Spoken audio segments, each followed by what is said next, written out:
Hoy vamos a hablar acerca del nuevo periodismo y de un gran exponente a nivel iberoamericano. ¿Quién más que el señor Gabriel García Márquez, más conocido por todos como Gabo? Un gran exponente y es nada más y nada menos que el creador de la Fundación Periodismo Iberoamericano.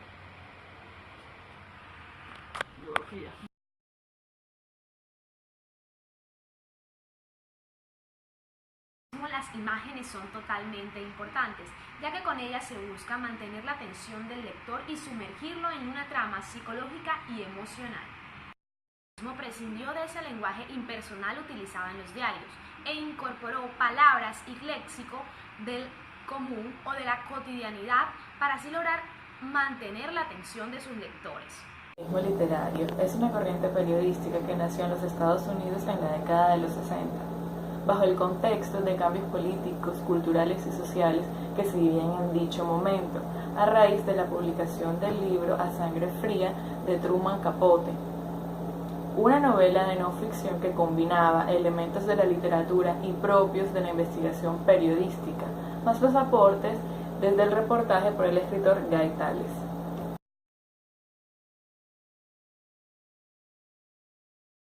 Concepto que se inventó un estudioso americano que se llama Robert Boynton, que hizo una antología de entrevistas a los últimos cronistas, los cronistas recientes americanos, los que publican en el New Yorker, muchas de las latinoamericanas, Etiqueta Negra, Gato Pardo, El Malpensante, Soho, y bueno, básicamente la diferencia con el nuevo periodismo, ¿no? De Tom Wolfe y todos ellos, es que el nuevo periodismo lo que hizo fue innovar en las técnicas narrativas, en cómo contabas, y a nivel de lenguaje y a nivel de estructura y a nivel textual, digamos. En cambio, el nuevo periodismo en lo que innova básicamente son en las estrategias del reporterismo, de cómo llegar a las historias. Entonces, por ejemplo, Ted Conover, un cronista, pues se puede pasar un año en la cárcel de Sing Sing en Nueva York, haciéndose pasar, digamos, por un guardia de seguridad para contar desde dentro esta historia, o alguien de repente se va convive con una familia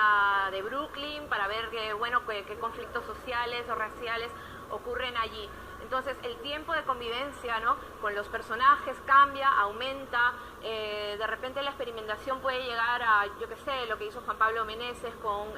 se compró una vaca, ¿no?, por ejemplo, para contar la historia de la Argentina y su relación con la carne, ¿no? Y hablar de aspectos políticos y sociales, ¿no?, a través de la historia de una vaca desde que lo compra y es un becerro hasta que acaba en un plato, ¿no? Estas estrategias de cómo llegar a las historias, de cuánto tiempo implican, ¿no?, es lo que se ha llamado nuevo periodismo.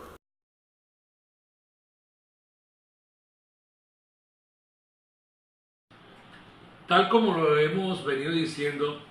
pues, a los alumnos del profesor Jaime de la Hoz, el nuevo periodismo, que no es nuevo, que ya tiene unos 40 o 50 años de edad, porque fue en la década de los 60 por allá donde se dio a conocer como tal, es una mezcla interesante del periodismo y la literatura. Prácticamente eso es lo que plantea el nuevo periodismo, y que tiene unos ingredientes interesantes como que, o unos géneros interesantes como que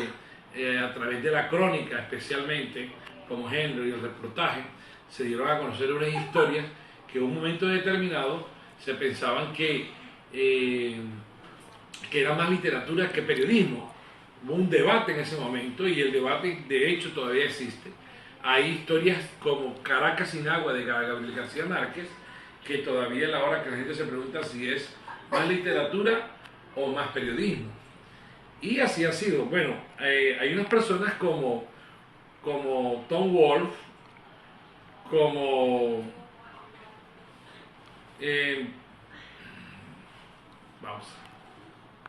como Guy Tales también, y como Truman Capote, en el célebre libro de,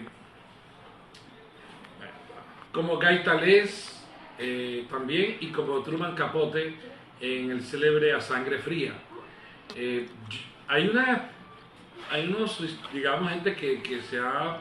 planteado un poco eso de esta historia, de dónde viene el nuevo periodismo, y hay visos acá en Latinoamérica de Alejandro Carpentier, por ejemplo. García Márquez es, digamos, el que más suena, por llamarlo de una manera, como uno de los abanderados del nuevo periodismo. Vargas Llosa, un poco también podríamos hablar aquí en Colombia como Alberto Salcedo Ramos, y realmente el nuevo periodismo hizo escuela porque ha hecho parte de la academia, del discurso académico, ha hecho parte también de una escuela que se proyectó hacia Europa, o que de Europa recogió muchos de los autores como Kafka, como Faulkner, citados por García Márquez en muchas de sus obras. Básicamente el nuevo periodismo, que no es nuevo, reitero, lo que plantea entonces es que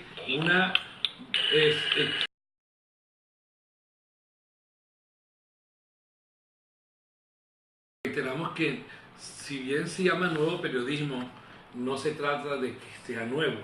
tiene más de 40 años y que de alguna manera ese tipo o forma de hacer periodismo ha contribuido a enriquecer no solamente al periodismo como tal, sino a la misma literatura, porque la gente ahora lee más literatura, porque también lee también periodismo, y porque el periodismo es más rico en las historias, como les decía ahorita, como Caracas sin agua, todas las historias que hemos visto en los últimos años, como la de Alberto Salcedo, donde la literatura, digamos, permea todo lo que es el periodismo, y a su vez el periodismo se sirve de la literatura. Acerca del nuevo periodismo literario, podemos decir que se caracteriza por aplicar recursos y técnicas de la literatura de ficción y otras corrientes, consideradas hasta entonces incorrectas por el periodismo tradicional. Por este motivo, el nuevo periodismo supone una renovación en las formas de narración, de reportajes, crónicas y entrevistas, combinando lo mejor de la literatura con lo mejor del periodismo.